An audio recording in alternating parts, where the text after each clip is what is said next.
Acting करे नहीं heroine जैसन ओभर रानिया। अच्छा। तोरा उठावे पर तो भैंसिया के गोबर रानिया। तोरा उठावे पर तो भैंसिया के गोबर रानिया। तोरा उठावे पर तो भैंसिया के। ए जी देख लो हमरा से नहीं उठतो।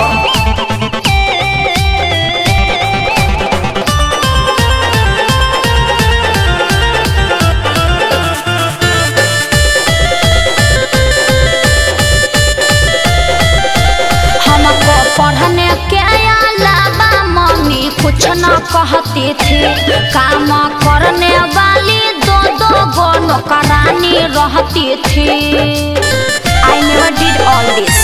बोलिया बोलो ही अंग्रेजी हर हमेश गे रनिया। लागो है तो ही अब चलही पूरा देश गे रनिया। सारी बात अपने पापा को मैसेज करेंगे। सारी बात अपने पापा को मैसेज करेंगे।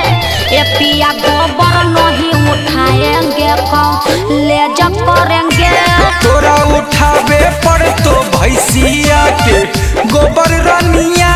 तोरा उठावे पर तो भैंसिया के गोबर रानिया।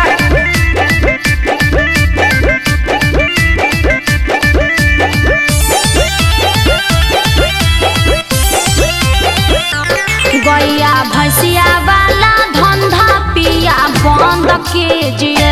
चलिए शहर में फ्लैट नया खरीद लीजिए। कई सबके फेर में लगल है जी। तोरा कहना में रहबै त टूटतै हमर घर।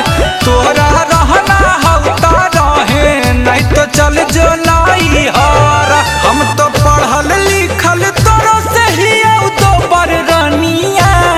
हम तो पढ़ल लिखल तोरो से ही तो बर रानिया। तोरा उठावे पड़तो भैंसिया के गोबर रानिया। गुंजन गोबर नहीं उठाएंगे ले जा करेंगे। अमन गोबर नहीं उठाएंगे। कह दिए तो कह दिए। दिस इज माई फाइनल डिसीजन।